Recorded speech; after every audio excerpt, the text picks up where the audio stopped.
Hello everyone, मैं अमर जायसवाल आपका अपने इस चैनल ऑफिसर्स एकेडमी में एक बार फिर से स्वागत करता हूं। और आज जो है मैं एसएससी जीडी 2019 का प्रीवियस ईयर का एक सेट करवाने वाला हूं। और ये जो सेट है वो 11 मार्च 2019 शिफ्ट 2 का सारे क्वेश्चंस हैं। तो हमें प्रीवियस ईयर क्यों करना चाहिए ये आप लोग को तो पता ही होगा, क्योंकि प्रीवियस ईयर के बेसिस पे ही हमारे न्यू क्वेश्चंस एग्जाम्स में आते हैं, इसलिए सबसे ज़्यादा इंपॉर्टेंट प्रीवियस ईयर क्वेश्चंस होते हैं। सो बिना वक्त गवाए हुए मैं स्टार्ट करता हूँ। ओके, तो ये पहला क्वेश्चन है, a solid metallic sphere of radius 4। एक स्फीयर है जिसका रेडियस क्या है, 4 है, ठीक है। और इसको मेल्ट करके 4 आइडेंटिकल क्यूब्स बनाए गए हैं। ओके, इस तरह के कितने क्यूब्स बनाए गए हैं, 4। तो पूछा गया what is the side of the cube. तो इसके क्यूब के साइड को क्या मान लेते हैं, ए मान लेते हैं, ठीक है। और जब कभी भी एक ऑब्जेक्ट को पिघला करके 2 या 2 से ज़्यादा ऑब्जेक्ट बनाए जाते हैं या कोई एक भी ऑब्जेक्ट बनाए जाते हैं तो उस केस में उन दोनों का वॉल्यूम क्या होता है, सेम होता है। यहाँ पे इस स्फीयर का जो वॉल्यूम होगा वो क्या होगा, वो इन चारों क्यूब के वॉल्यूम के इक्वल होगा। तो स्फीयर का वॉल्यूम क्या होता है, 4/3 पाई आर क्यूब। और रेडियस ऑफ स्फीयर क्या दिया हुआ है, 4 दिया हुआ है, तो 4 का क्यूब इज इक्वल टू, और क्यूब का वॉल्यूम क्या होता है, साइड का क्यूब। और कितने यहाँ पे क्यूब्स हैं, 4 है, तो 4 से इसे मल्टीप्लाई करना पड़ेगा। अब देखो ध्यान से, ये 4 से ये 4 क्या हो गया, कैंसिल आउट हो गया। अब यहाँ ए क्यूब बराबर इतना है, तो ए बराबर कितना आएगा, क्यूबिक रूट 4 का क्यूब पाई बाय 3। तो हम लोग यहाँ से ए क्या फाइंड कर सकते हैं, 4 बाहर आ जाएगा और क्यूबिक रूट पाई बाय 3 अंदर बच जाएगा। तो ये हमारा करेक्ट आंसर है। बढ़ते हैं अपने सेकंड क्वेश्चन पे। ओके, तो ये फॉर्मूला आप लोग याद कर सकते हो। दूसरा जो क्वेश्चन है इसमें कह रहा है the ratio between the perimeter and breadth of a rectangle is 3/1।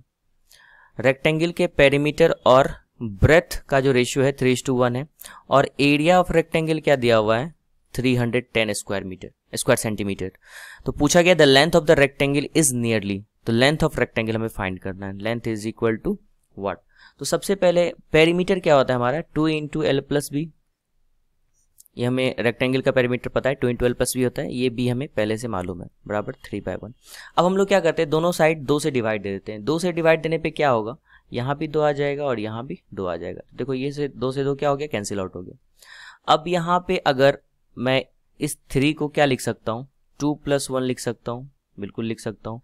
और यहाँ देखो ब्रेथ को अगर 2 यूनिट माने तो हमारा लेंथ क्या हो जाएगा, 1 यूनिट, क्योंकि ऊपर लेंथ प्लस ब्रेथ है तो ये लेंथ हो जाएगा और ये क्या हो जाएगा, ब्रेथ हो जाएगा। और नीचे यहाँ पे 2 ब्रेथ है हमारा। तो लेंथ अगर 1 यूनिट है तो ब्रेथ क्या है, 2 यूनिट। तो इसको आप x से भी x लेके मान सकते हो यूनिट को, मतलब L = x यूनिट हो जाएगा, ब्रेथ = क्या हो जाएगा, 2x यूनिट। एरिया क्या होता है, लेंथ इंटू ब्रेथ। तो लेंथ इंटू ब्रेथ मतलब 2x × x is equal to कितना हो जाएगा, 310। तो 2x² इज इक्वल टू 310। तो x² इज इक्वल टू 155। तो x इज इक्वल टू √155। तो ये 12 पॉइंट समथिंग आएगा, ठीक है। तो हम लोग फाइंड कर सकते हैं। और लेंथ हमारा क्या था, x था, तो ये लेंथ बराबर हमारा क्या आ गया, 12 पॉइंट समथिंग। ऑप्शन में भी कुछ 10 point something, 11 point something, 12 point something and 13 point something था। तो ऐसे क्वेश्चन में पूरा वैल्यू फाइंड करने का हमें जरूरी नहीं है, ऑप्शन देके हम पता कर सकते हैं कि ये 12 पॉइंट समथिंग हुआ। अच्छा, 12 पॉइंट समथिंग डायरेक्टली कैसे समझे, √155 है। तो पहले हम लोग को 155 सोचना है कि नियरली कौन सा परफेक्ट स्क्वायर नंबर है, ठीक है। तो एक है 144, एक है 169। 144 होता है 12 का स्क्वायर और ये होता है 13 का स्क्वायर। इट मीन्स इसका जो रूट होगा ना वो 12 और 13 के बीच होगा, इसलिए 12 पॉइंट समथिंग मैंने डायरेक्टली बोल दिया, ठीक है। तो बढ़ते हैं अपने नेक्स्ट क्वेश्चन पे।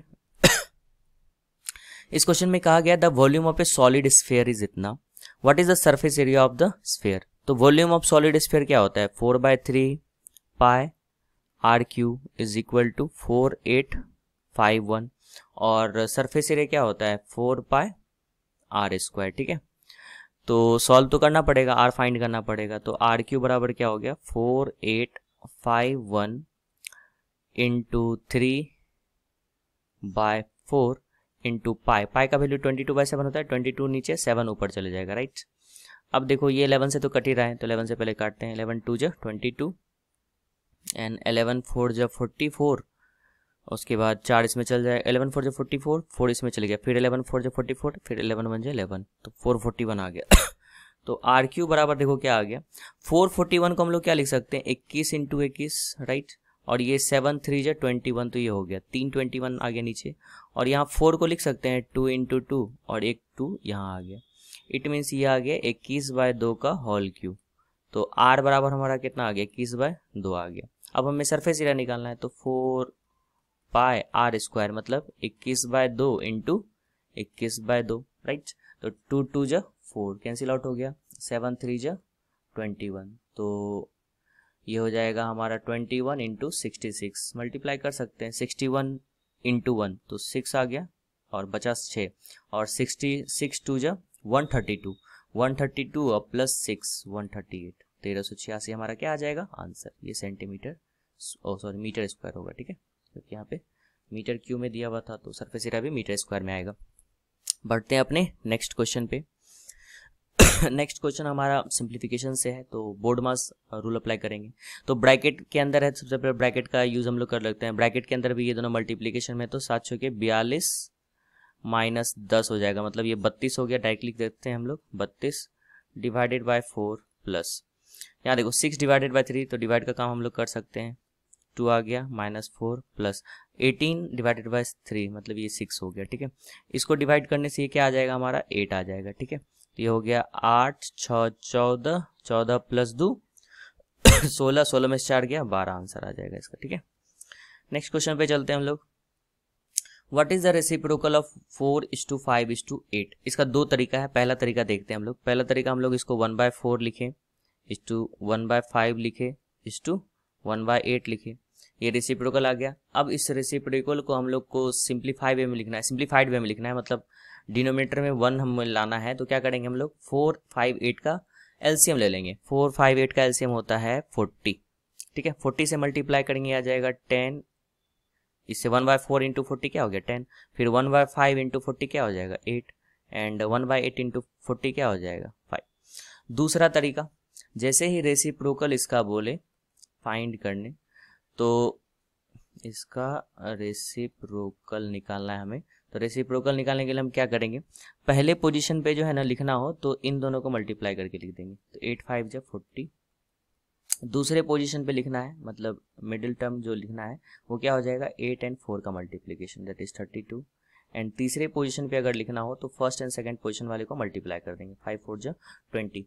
तो अब यहाँ से देखो, ये इन सब का अगर HCF देखा जाए तो HCF हमारा क्या आ रहा है 4 आ रहा है, तो 4 से डिवाइड कर दो 10 हो गया, 4 8 जा 32 एंड 4 5 जा 20, तो 10:8:5। तो आप जिस तरह से बनाना चाहो दोनों ठीक है, ठीक है। बढ़ते हैं अपने अगले क्वेश्चन पे। नेक्स्ट क्वेश्चन हमारा कह रहा है the list price of an article is 80, ठीक है। लिस्ट प्राइस मतलब होता है उसका मार्क प्राइस, जो उस पर किसी भी ऑब्जेक्ट पे लिखा हुआ रहता है दुकान में, 80 rupees. A customer page 30 rupees, customer उसको कितना देता है 30 रुपीज़, मतलब दुकानदार का सेलिंग प्राइस कितना हो गया 30 rupees. He was given 2 successive discount, मतलब 80 रुपया का सामान है, उस पर 2 डिस्काउंट दिया जा रहा है, ठीक है। वन ऑफ देम बीइंग 50%, अगर उन परसेंटेज में से एक जो है 50% है, तो दूसरा जो है वो कितना परसेंट का छूट है, 2 छूट दे रहा है, ठीक है। 80 रुपया लिखा हुआ है, पहला छूट 50% है, दूसरा छूट X%, और दोनों छूट मिलाने के बाद उसे 30 रुपीज़ में बेचना पड़ रहा है ऑब्जेक्ट को, तो वही निकालना है हमें X% कितना होगा। तो सबसे पहले 80 का अगर हम लोग 50% देखें तो 80 का आधा 40, तो 40 रुपये का छूट दे दिया, तब हो गया 40। अब 40 में कितना परसेंट घटाएगी 30 हो जाए। देखो 40 का 10% अगर निकालो ध्यान से तो ये आ जाएगा 4, नेक्स्ट 10% 4 4 4 8, फिर 5% निकालो, 5% कितना आ गया 2, तो 4 4 8 2 10, तो 40 में से अगर 10 घटा दे तो आ जाएगा हमें 30, और परसेंटेज कितना हो गया ये 25%। इसका मतलब x का वैल्यू कितना होगा 25%, ओके। तो ये हमारा करेक्ट आंसर। ये मेथड आई होप समझ में आ गया होगा। नेक्स्ट क्वेश्चन पे चलते हैं हम लोग। X, Y and Z can complete a piece of work in 8, 20 and 25 days respectively. Working together they will complete the same work. मतलब X जो है, देखो यहाँ पे X जो है एक काम को कितने दिन में कर रहा है? 8 दिन में। y जो है एक काम को 20 दिन में कर रहा है एंड z जो है उस काम को 25 दिन में कर रहा है। तो सबसे पहले हम लोग क्या निकालेंगे? Total work. क्या निकालेंगे? Total work. टोटल वर्क क्या होता है? 8, 20, 25 का एलसीएम, मतलब जितने नंबर ऑफ डेज होते हैं उन्हीं का एलसीएम अगर फाइंड करेंगे तो उसे हम लोग टोटल नंबर ऑफ डेज मान लेते हैं, ठीक है। तो 8, 20, 25 का एलसीएम कितना आना चाहिए? देखो 100 लेंगे तो 100 20 25 से तो कट रहा है, लेकिन 8 से नहीं कट रहा है। अगर 200 लेते हैं तो 200 कटेगा क्या 8 से? 200 डिवाइडेड बाई 8, तो 4 दूना 8, 4 से कट गया कितने बार में? 50 बार में, 2 से 25 बार में, हाँ कट रहा है। तो हम लोग टोटल वर्क कितना ले लेंगे? 200। तो 8 से डिवाइड करो, 8 2 जो 16 और 8 5 जो 40, ये हो जाएगा 10 बार में और ये हो जाएगा 25 8 200।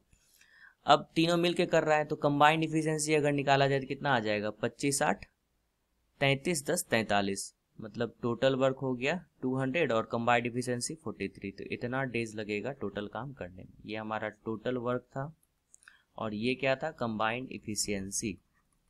कंबाइंड इफिशियंसी, तो इतना डे हमारा आंसर आएगा। इंटीजर में भी हो सकता है ऑप्शन, तो आप देख लेना। नेक्स्ट क्वेश्चन पे चलते हैं हम लोग। अब कह रहा है grocer has a sale of इतना रुपीज़। ये क्वेश्चन काफ़ी अच्छा है एवरेज का। इसे बनाने का मैं भी शॉर्ट तरीका बताता हूँ। अब बेसिक मेथड सबको पता ही होगा। एक grocer has a sale of 3 4 इतना इतना, चार कंज्यूगेटिव डे पे इतना इतना सेल करता है एक दुकानदार, ठीक है। पहला दिन 3425 रुपये का सामान बेचा, दूसरे दिन 3810 रुपये का सामान बेचा, दूसरे दिन इतना, तीसरे दिन इतना, चौथे दिन इतना बेचा। पांचवें दिन भी उसने कुछ ना कुछ बेचा। तो बोल रहा है how much sale should he have in the 5th day. तो 5वां डे जो होना चाहिए 5th डे, वो कितना बेचे जिससे कि एवरेज सेल जो हो जाए ना उसका कितना हो जाए? 3500 रुपया। तो पहला दिन पहले लिख लेते हैं। पहला दिन कितना है? इतना है। दूसरा दिन इतना, तीसरा दिन एंड चौथा दिन, 5वां दिन का निकालना है। अच्छा, अगर एवरेज हमें गिवन है 3500, इसका मतलब क्या होता है? एवरेज का मतलब क्या हो गया? सब दिन इक्वली लगभग उतना आ जाना चाहिए 3500, ठीक है। तो मान लेते हैं पहले दिन भी उसने 3500 अगर बेचा होता, दूसरे दिन भी 3500 बेचा होता, तीसरे दिन भी 3500 बेचा होता, चौथे दिन भी 3500 और 5वें दिन भी 3500। तो इन दोनों में डिफरेंस क्या है? तो ये 3500 से कितना कम बेच रहा है, देखो ध्यान से घटा देंगे। घटाने पे क्या आ जाएगा हमारा? तो ये हो जाएगा माइनस, अगर घटाते हैं हम लोग तो ये हो जाएगा -75। दूसरे दिन इतना ज़्यादा बेच दिया तो इसको लिखेंगे हम लोग प्लस में, ठीक है। मतलब एवरेज से इतना ज़्यादा है ना तो इसको प्लस में लिखेंगे 310। फिर यहाँ एवरेज से कम है तो कितना कम है? 10 में से 5 गया 5, 9 में से 5 से गया 4 और 4 में से गया 3, 345, ठीक है। तो ये आ जाएगा माइनस में, ठीक है। फिर यहाँ देखो, यहाँ ज़्यादा बेच रहा है 3500 से, मतलब एवरेज से ज़्यादा बेचा यहाँ पे, तो ये कितना आ जाएगा? 110, ठीक है। और इसे अभी हम लोग नहीं ले रहे हैं, ये कितना होगा यही हमें फाइंड करना है। तो सबसे पहले अगर जो हमारा यहाँ पे एक्स्ट्रा मनी आ रहा है या फिर कम या ज़्यादा, ठीक है, एवरेज से कुछ ज़्यादा कुछ कम बेचा है, तो उसको हम लोग फाइंड करते कितना होता है। तो ये दोनों प्लस में, दोनों को ऐड करने पे कितना आ रहा है? देखो 420। और इन दोनों को अगर ऐड किया जाए तो कितना आ जाएगा? देखो 5 5 10 के 0 बाकी 1, 7 4 11, 7 4 11 1 12 के 2 बाकी 1, 420। तो हम लोग जो देख रहे हैं कि इन चारों डे में जो बेचा गया है तो उन चारों दिन का एवरेज अगर फाइंड किया गया है तो वो कितना आ गया है? 3500 ही आ गया है, क्योंकि जितना वो 2 दिन में जितना कम बेच रहा है रुपीस, उतना ही 2 दिन का मिला के ज़्यादा बेच रहा है, ठीक है। तो ओवरऑल डिफरेंस क्या आ गया हमारा? 0 आ गया। इट मीन्स इन चारों दिन का एवरेज क्या है? 3500। तो 5वां दिन भी उसे कितना बेचना पड़ेगा? 3500 ही बेचना पड़ेगा, तभी ओवरऑल एवरेज क्या आ जाएगा? 3500, ठीक है। नेक्स्ट क्वेश्चन पे मूव करते हैं। ये कह रहा है car owner buys petrol at 40 rupees, 50 rupees, 60 rupees per liter for 3 consecutive years. If he spends 30,000 each year, what is the average cost of a liter of a petrol?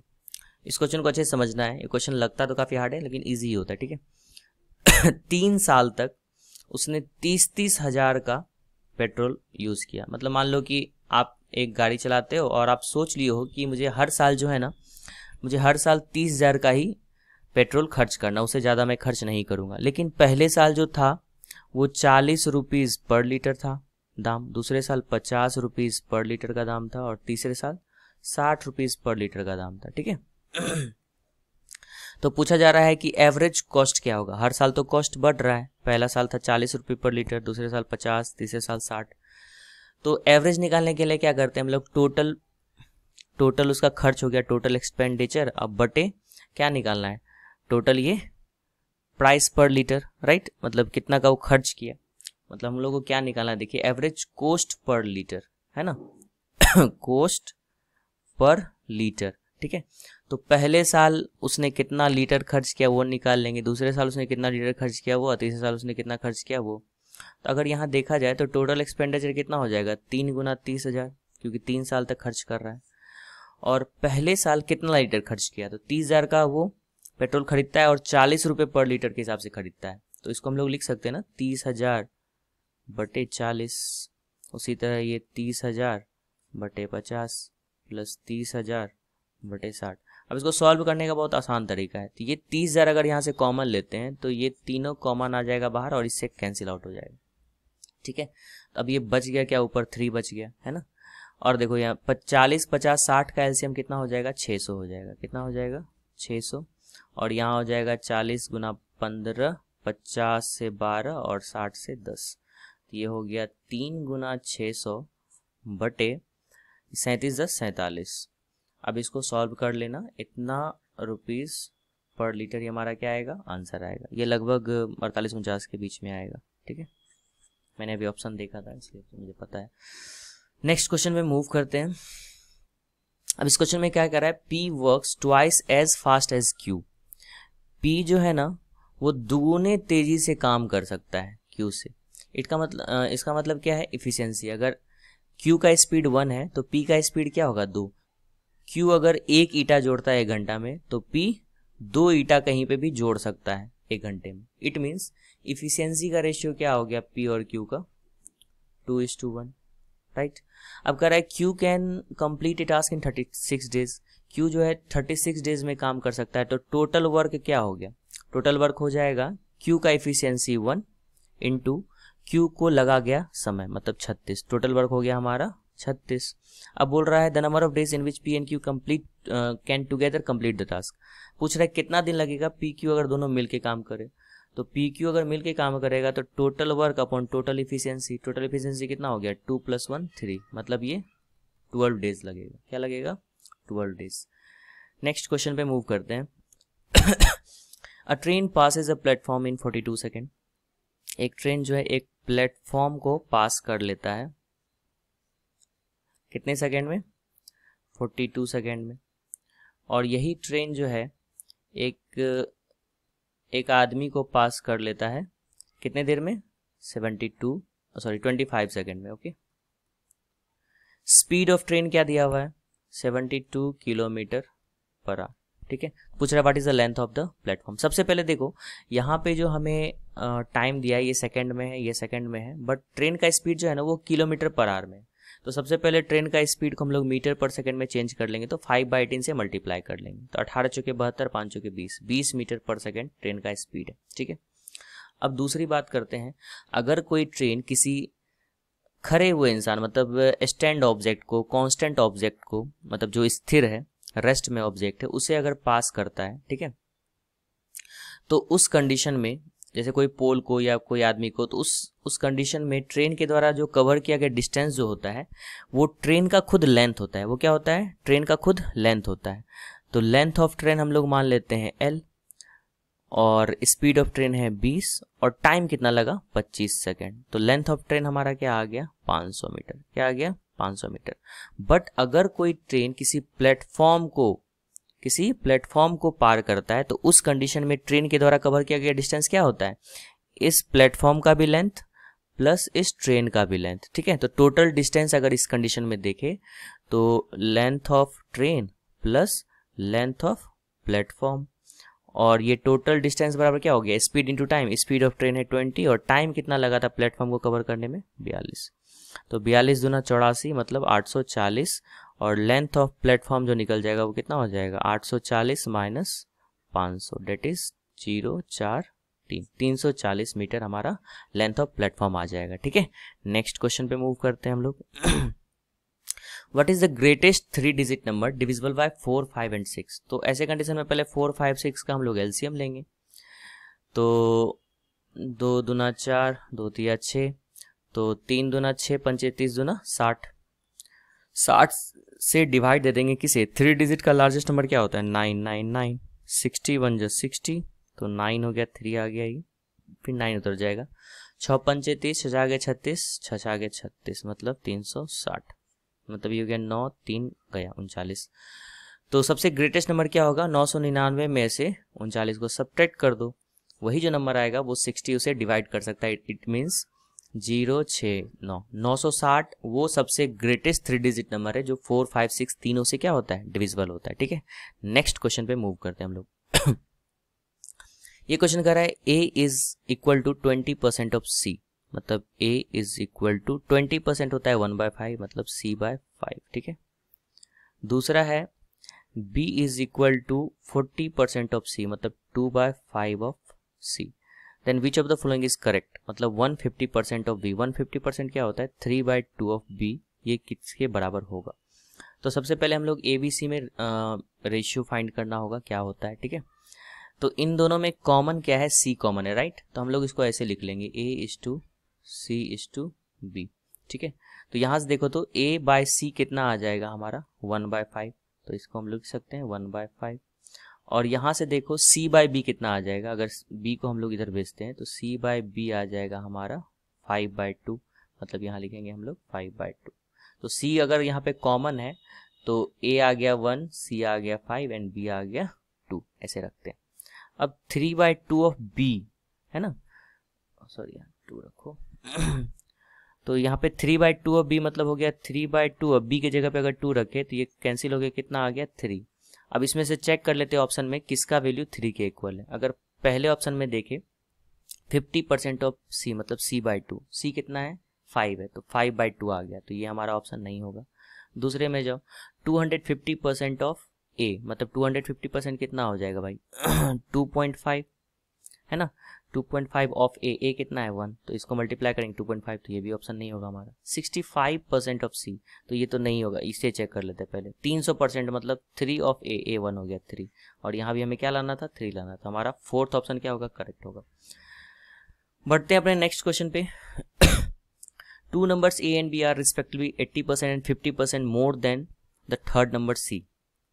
एक है A, एक है B, एक है C। ठीक है, अब A B जो है ना वो A एंड B जो है C से 80% और 50% ज़्यादा है, तो इसी कंडीशन में C को हम लोग 10 मान लेंगे, सबसे आसान, या 100 भी मान सकते हो अगर आपको दिक्कत होता है तो। ठीक है, 100 मान लो, तो A कितना हो जाएगा 180, क्योंकि 100 का 80% 80 होता है और A 80% ज़्यादा है। ठीक है, 180, B कितना हो जाएगा 150। अब A और B का रेशियो पूछ रहा है, बस इन दोनों का रेशियो, तो ये दोनों कट गया, 3 से काट दो, 3 6 18, 3 5 15, 6:5 हमारा करेक्ट आंसर हो जाएगा। नेक्स्ट क्वेश्चन में मूव करते हैं। इसमें कह रहा है a cloth piece was purchased for ₹7, मतलब CP हमारा उसमें क्या है 700। At what price should it be sold, मतलब SP हमें फाइंड करना है। To get a profit percent हमें 12.5% गिवन है। 12.5% क्या होता है 1/80 से हमें ध्यान में रखना है। ठीक है, after a tailoring charge of 20 rupees, tailoring charge 20 rupees दे रहा है, तो ओवरऑल अब CP क्या हो गया, टोटल CP हमारा जो हो गया वो 720 हो गया। क्या हो गया 720। अब ये प्रॉफिट है ऊपर और नीचे क्या है CP, ये तो पता ही होगा आप लोग को। प्रॉफिट परसेंट को अगर हम लोग फ्रैक्शन में चेंज करते हैं तो जो न्यूमरेटर में होता है उसे हम लोग प्रॉफिट बोलते हैं, एंड जो डिनोमिनेटर में होता है वो क्या होता है CP होता है। ठीक है, तो प्रॉफिट है हमारा 1, CP है 8, तो SP क्या हो गया यहाँ से 9 हो गया। तो हमें यहाँ ये क्या गिवन है टोटल CP, मतलब 8 यूनिट का वैल्यू हमें क्या गिवन है 720, तो 1 यूनिट का वैल्यू क्या हो गया 8 9 72, और SP कितना है देखो 9, तो 9 यूनिट का वैल्यू कितना हो जाएगा 9 9 81, 810 रुपये हमारा आंसर होगा। ठीक है, नेक्स्ट क्वेश्चन पे मूव करते हैं। The length of the bridge which a train 400 metre length, train का लेंथ ऑफ ट्रेन ये कितना दिया है 400 मीटर, क्या दिया है 400 metre, and travelling at a speed of 60 kilometre per hour, speed दिया हुआ है कितना 60 किलोमीटर पर आवर, तो इसको मीटर पर सेकेंड में बदल ही लेते हैं, 5/18 इतना मीटर पर second. Can cross in 36 second, time दिया हुआ है 36 सेकेंड। तो निकालना क्या है, लेंथ ऑफ ब्रिज निकालना है, ठीक है। अभी जस्ट मैंने कुछ देर पहले एक क्वेश्चन बताया था, अगर कोई ब्रिज को कोई ट्रेन या कोई प्लेटफॉर्म को कोई ट्रेन अगर पार करता है, तो वैसे कंडीशन में टोटल डिस्टेंस कवर्ड बाय जो ट्रेन होता है, मतलब ट्रेन के द्वारा जो कुल दूरी तय की गई होती है वो क्या होती है, उस ब्रिज का लेंथ अब प्लस उस ट्रेन का लेंथ, दोनों का सम होता है, ठीक है। तो हम लोग को ट्रेन का तो लेंथ मालूम है 400, ब्रिज का लेंथ हम लोग 20 मान लेते हैं, तो ये टोटल लेंथ हो गया ट्रेन के द्वारा कवर किया गया। स्पीड कितना है 60, मतलब 6×5=300/18 गुना टाइम कितना है 36, ठीक है। तो 18 दूना 36 और 3 दूना 600, तो ब्रिज का लेंथ कितना हो गया 600 - 400 बराबर 200 मीटर, ठीक है। तो ये हमारा 200 मीटर क्या आ गया, ब्रिज का लेंथ। नेक्स्ट क्वेश्चन पे मूव करते हैं। ये सिंप्लीफिकेशन है, सबसे पहले ब्रैकेट का यूज होगा, तो ये हो जाएगा 15 - 9 गुना, फिर डिवाइड का पहले ऑफ का यूज करेंगे, राइट। तो ये हो गया 4×3 = 12। तब ये क्या हो गया 15 - 9 गुना 1/12, मतलब 1/12 1/12, तो ये हो गया 3, ये हो गया 4। तो 15 - 3/4, 15 चौके 60 में से 3 गया 57/4। This is the correct answer, ठीक है। नेक्स्ट क्वेश्चन पे मूव चलते हैं हम लोग। If the selling price is tripled the profit becomes 5 times, what is the profit %, ठीक है। इसे देखते हैं हम लोग। तो अच्छा देखो, प्रॉफिट का फॉर्मूला क्या होता है हमें जानते हैं ना, SP माइनस क्या करते हैं हम लोग CP, ठीक है। अब क्या कर रहा है, the profit becomes, if the selling price is tripled, अब सेलिंग प्राइस को हम लोग क्या कर दिए, ट्रिपल्ड कर दिए। अच्छा CP कभी बदलेगा क्या, CP कभी नहीं बदलेगा, CP नहीं बदल रहा है, ठीक है। The profit becomes 5 times, profit जो हो रहा है वो क्या हो जा रहा है 5 गुना हो जा रहा है। तो अगर SP को 3 गुना कर दिए, CP सेम है, तो प्रॉफिट कैसे निकालते हैं, टोटल SP माइनस CP, वही क्या होता है प्रॉफिट। अब प्रॉफिट 5 गुना हो गया, ठीक है। तो पूछ रहा है व्हाट इज द प्रॉफिट %। अच्छा प्रॉफिट % का तो हम लोग फॉर्मूला जानते हैं ना, क्या होता है, profit upon CP into 100%, right, यही फॉर्मूला होता है। तो इन दोनों को सॉल्व करके हमें SP को हटा देना है, क्योंकि SP हटेगा तभी तो P एंड CP आएगा। तो SP हटाने के लिए यहाँ 3 है, तो इसमें 3 लाना है, तो 3 से मल्टीप्लाई कर दो इसमें, ये भी 3 हो गया, यहाँ भी 3, यहाँ भी 3 हो गया। अब इसे सब्ट्रैक्ट कर देते हैं हम लोग, माइनस माइनस प्लस, ये देखो ये घट के कितना हो गया -2P, ये दोनों तो कैंसिल आउट हो जाएगा।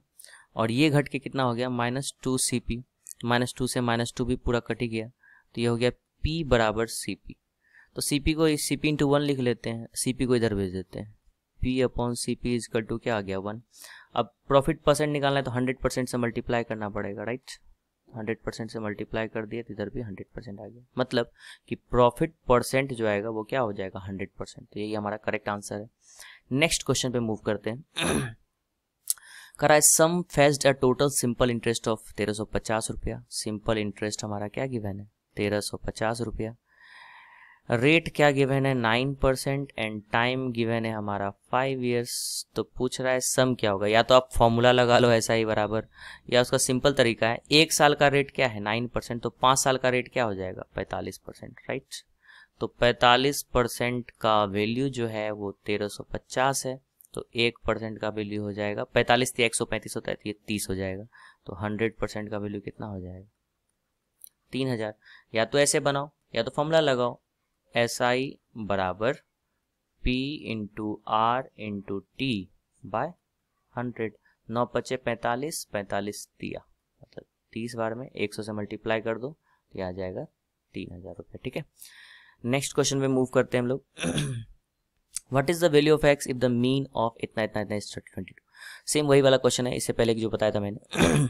तो देखो पहला दिन नहीं, 21 है, 26 है, 49 है एंड x है, और इन सब का मीन जो है 32 है, एवरेज 32 है, तो यहाँ हम लोग 32 लिख देते हैं, ठीक है।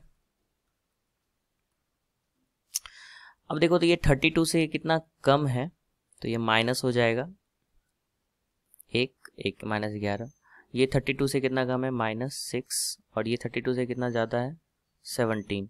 तो अगर इन तीनों का जो हम लोग ओवरऑल सम या डिफरेंस देखें तो ये हमारा क्या आ रहा है 0। जैसे ही 0 आ रहा है इट मीन समझना है कि इन तीनों का एवरेज जो होगा वो क्या हो जाएगा इफेक्टिव, हम लोग इसको क्या बोलते हैं इफेक्टिव चेंजेस। इफेक्टिव चेंज अगर 0 है, इफेक्टिव डिफरेंस अगर 0 है, इफेक्टिव सम अगर 0 हो गया, ठीक है, तो वैसे कंडीशन में इन तीनों का जो एवरेज है वो क्या होगा यही 32 होगा, ठीक है। इट मीन्स ये चौथा दिन भी क्या होना चाहिए 32, तभी ओवरऑल एवरेज क्या आएगा 32। ठीक है, इसको बहुत सिंपल है, या नहीं तो अगर इसे समझ में नहीं आया तो इसे प्लस करो और बराबर 32 इंटू 4 करो और x का वैल्यू निकाल लो घटा के। ठीक है, नेक्स्ट क्वेश्चन मूव करते हैं। इस क्वेश्चन में कह रहा है if 15 apples cost as much as 6 strawberry, मतलब 15 एप्पल का जो कोस्ट है वो 6 स्ट्रॉबेरी के कोस्ट के बराबर है। उसके बाद दिया है क्या 2 स्ट्रॉबेरी का जो कोस्ट है वो 16 बनाना के कोस्ट के बराबर है, एंड 6 बनाना का जो कोस्ट है वो 15 पोटैटो के बराबर है। ठीक है, इतना चीज दिया हुआ है। Then what is the cost of 1 potato, 1 potato का कोस्ट पूछा है अगर एक एप्पल का कोस्ट हमें गिवन है 20। अब इसको देखो बनाना कैसे। सबसे पहले तो हमें इन सबको रेशियो वाइज सेम करना है। तो सबसे पहले देखो यहाँ 16 है, यहाँ 6 है, 16 6 कैल्सियम 48 हो जाएगा ना, 16 3 48 8 6 48 24, तो 6 चौक जो नहीं कट रहा है। 48 बनाने के लिए इसमें 8 से मल्टीप्लाई करना पड़ेगा ना, 8 से दोनों तरफ मल्टीप्लाई करो तो ये बन जाएगा 48 और ये हो जाएगा 15 8 120। ठीक है, अब देखो यहाँ पे अब यहाँ पे 48 भी है तो यहाँ भी 48 भी बनाना पड़ेगा। 48 बनाने के लिए इसमें 3 से मल्टीप्लाई करना पड़ेगा, तो ये 16 3 48, 3 से मल्टीप्लाई किया तो यहाँ भी 3 से मल्टीप्लाई करना पड़ेगा, तो 6 स्ट्रॉबेरी हो गया। अब देखो ये 6 था ये 6 था, इट मीन्स अब देखो बैलेंस है, ये 15 एप्पल 6 स्ट्रॉबेरी तो 48 बनाना, 48 बनाना तो 120 पोटैटो। इट मीन्स 15 एप्पल का जो कोस्ट होगा वो 120 पोटैटो के बराबर होगा। मतलब एक एप्पल का जो कोस्ट होगा वो 8 पोटैटो के बराबर होगा। तो एक एप्पल का कोस्ट 20 है तो 8 पोटैटो का कोस्ट कितना हो जाएगा 20, राइट। तो एक पोटैटो का कोस्ट 20/8, 4 दूना 8 4 5 20, मतलब 2.5 रुपीज। ठीक है, एक पोटैटो का कोस्ट कितना होगा 2.5 रुपया। Next question and last question में मूव करते हैं हम लोग। A sum of rupees 1000 becomes 1144.90 in 2 years. At what rate is the interest is compounded annually? ठीक है, कंपाउंड इंटरेस्ट पे अमाउंट दिया हुआ, प्रिंसिपल दिया था, अमाउंट का फॉर्मूला लगा लेते हैं इसमें simply. Amount is equal to principal into 1 plus are by 100 का होल स्क्वायर। तो 1000 को इधर भेज देते हैं हम लोग। ठीक है, अब पॉइंट उड़ाएंगे तो 00 1 0 से जो कट गया, अब ये स्क्वायर को इधर भेजो तो ये रूट अंडर आ गया, तो root under 11449 upon 10,000 is equal to 1 plus are by 100। ठीक है, तो ये तो 10,000 का 100 आ जाएगा। इसका कितना आएगा देखो, 10,000 से ये ज़्यादा है ना, तो 10,000 ज़्यादा है और लास्ट में 9 है। यूनिट डिजिट 9 किसका होता है जब हम लोग 7 को 7 से मल्टीप्लाई कर दे या 3 को 3 से मल्टीप्लाई कर दे।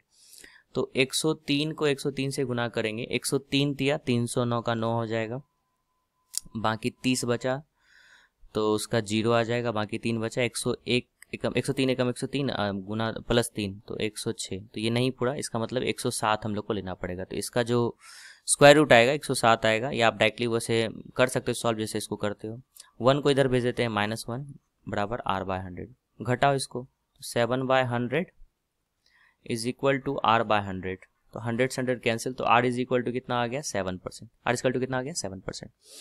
तो इसमें मैंने 3 क्वेश्चन जो है वो DI के थे वो मैंने लिया। DI मतलब वो बार ग्राफ हो गया, पाई चार्ट हो गया, इस तरह का क्वेश्चन था वो मैंने इसमें नहीं लिया है। ठीक है, तो आप लोग इसी तरह इस चैनल पे बने रहे, यहाँ तक देखें इसके लिए बहुत बहुत धन्यवाद। ठीक है, आप लोगों को कुछ ना कुछ सीखने को जरूर मिला होगा, नया मेथड, आप इसको फॉलो कर सकते हो। मैं कोशिश करूँगा कि रेगुलरली ही मैं इस तरह का प्रैक्टिस सेट डालता रहूँ अपने चैनल पे, जिससे कि आपको फ़ायदा हो सके। अच्छा लगा तो लाइक कर दे, शेयर कर दे, और आपको क्या क्या पढ़ना है वो कमेंट बॉक्स में ज़रूर बताएं। So thank you very much guys, thank you very much for watching this.